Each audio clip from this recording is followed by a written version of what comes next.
Đấy, con một phạt ai. Ủa mà con trai mà mê nhất này. Một hạt play. Rồi ai.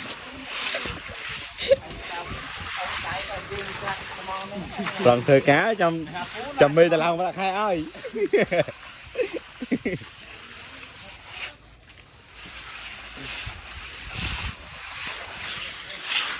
Đó.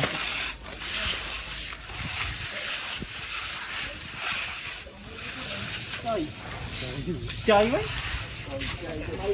thôi trừ phẳng đi anh trừ phẳng Không à chạy à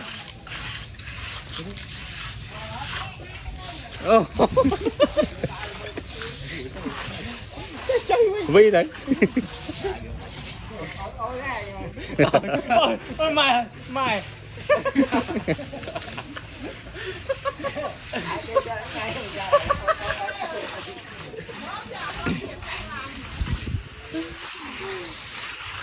Sức con cầm lăng đi cho bột hạt này. Còn thơm ngon. Con cầm lăng đi cho bột hạt đấy. Và vừa cá tụt cá tụt trời. đặng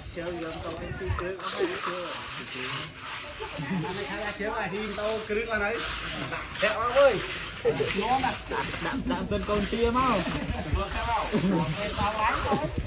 chả mua cái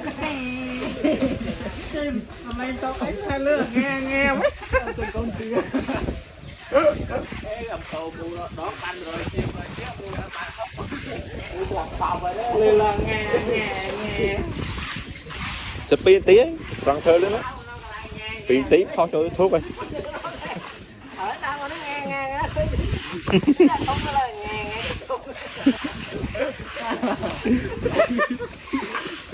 cái gì lùi đấy vậy